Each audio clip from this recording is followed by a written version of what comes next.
Hello and welcome to another video. I was looking on an old hard drive and I just found some postcards that a friend of mine sent to me like a few years back, so I wanted to do something nice with them.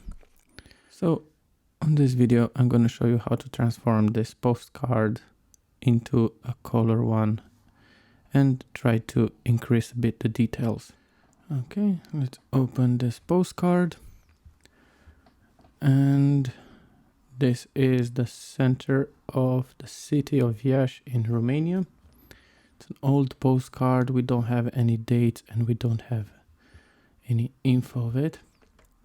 So first of all, let's apply a crop and try to straighten the photo. I'm gonna use the photo edge here just to straighten the image, and then I don't know, I think I'm gonna basically try to remove the text and do like an eye visual with it, something like this. Hit enter and let's duplicate this with Command J or right click and duplicate layer. So let's work with layer 1 now. First of all, let's see if we go image size. As you can see, this is a pretty small image. So let's try to use 1440 and hit OK. Try to make it a bit bigger. All right. It's very noisy at the moment, so let's play with it. Unfortunately, the resolutions for these postcards are very small. As you can see, it was like 720 pixels. So let's go to filters. We go first to neural filters, and we are going to apply a photo restoration and see what this does. Pum pum pum. All right, it did a pretty good job. Really good. Used a bit of denoise and so on. And if we're trying to colorize it as well, okay, right from the bat. But let's apply this in stages. Let's apply first the photo restoration as a new layer, and we can put here as a layer name so we can see this is after and this is before. As you can see, it more or less did a very good job. And let's apply to this restoration. Neural filters, colorize.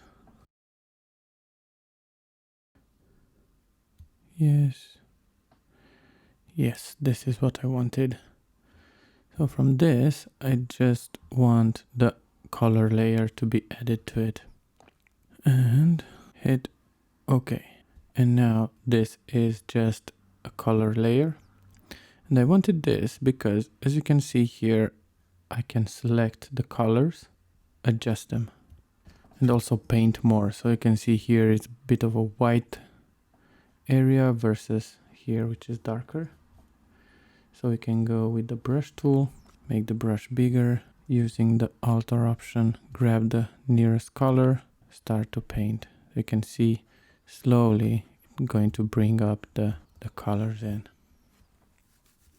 Or if you want to go the other way around, you can option click here on the gray area and just try to add something like this.